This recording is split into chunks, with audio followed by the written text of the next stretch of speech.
नमस्कार दोस्तों, मैं अंकुर उपाध्याय स्वागत करता हूं आप सभी का आपके अपने YouTube channel share market analysis में।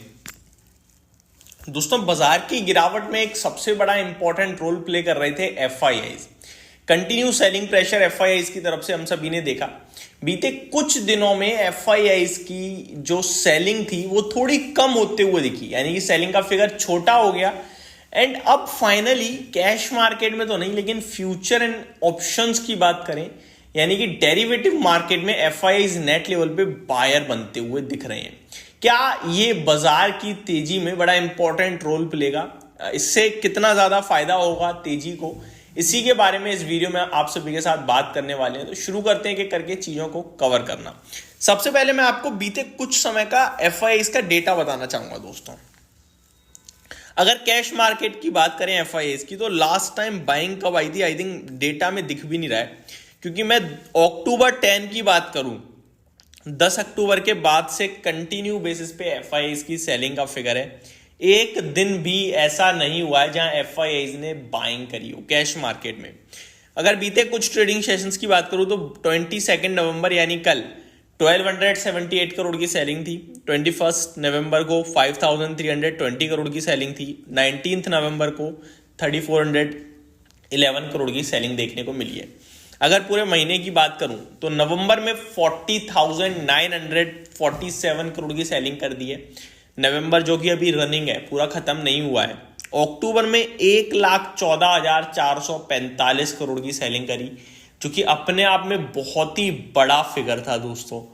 वहीं बात करूं मैं अगर आप सभी के साथ फ्यूचर्स की, तो बीते कुछ दिनों में फ्यूचर्स में बाइंग का फिगर आ रहा है एफआईआईज की। मैं आपको बताना चाहूंगा, डेली डेटा की बात करते हैं।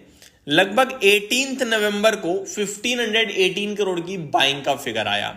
19 को 7159 करोड़ का फिगर आया बाइंग की तरफ, future and index future and stock future का मिला के। 21 नवंबर को देखा जाए तो 4208 करोड़ की सेलिंग का फिगर जरूर आया, लेकिन कल वापस से 15,500 करोड़ की बाइंग का फिगर आया। तो एफआईआईज जो कि कैश मार्केट में जरूर बेच रहे हैं और बेचने की जो स्पीड है वो बहुत स्लो हो गई है।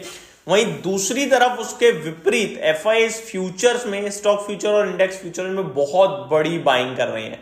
तो ये मार्केट को जरूर बूस्ट करता हुआ दिख रहा है। अगर कल की स्पेसिफिकली बात करूं तो 15,500 करोड़ की बाइंग है, जिसमें से 13,000 करोड़ के समथिंग फ्यूचर स्टॉक्स खरीदे हैं। इसीलिए आप सभी ने नोटिस करा कल कि एफएनओ वाले शेयर्स ज्यादा तेज भागे हैं, दिग्गज स्टॉक ज्यादा तेज भागे हैं और कैश मार्केट में थोड़ी कम तेजी थी। रीजन बीइंग एफआईआईज का बाइंग का फिगर उस तरफ ज्यादा था।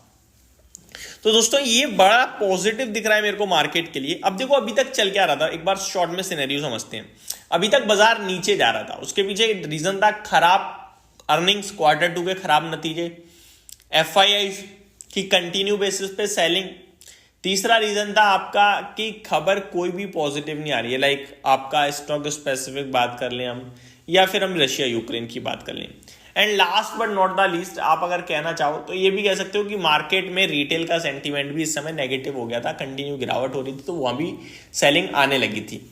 अब अगर हम चीजों को देखें तो एफआईआईज की जो सेलिंग है वो नेट लेवल पे अगर आप जाओ सब कुछ देखते हुए, यानी फ्यूचर्स का भी देखो और कैश का भी देखो, तो ये बायर बन चुके हैं।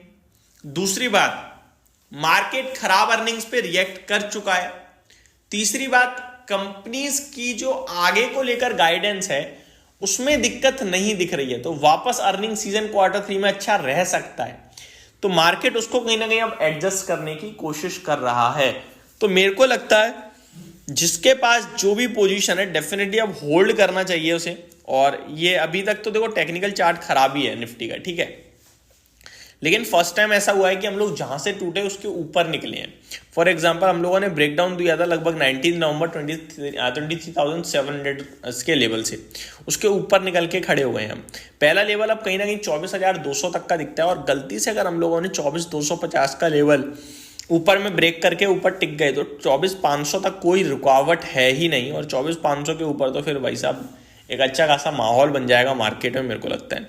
तो कहीं ना कहीं मार्केट अब शॉर्ट टर्म के लिए कहता हुआ दिख रहा है कि हाँ भाई दैट्स इट, जितना गिरना था मैं गिर चुका हूँ, अब शायद यहाँ से फ्रेश गिरने के लिए मेरे को कोई बड़ा ट्रिगर चाहिए वापस से, जो भी हाल फिलहाल में नहीं दिखता है। तो ये मेरी तरफ से शॉर्ट सिंपल छोटी सी एक अपडेटेड वीडियो थी दोस्तों। होप आपको जानकारी पसंद आई होगी। Thank you so much for watching this video. Have a great day guys.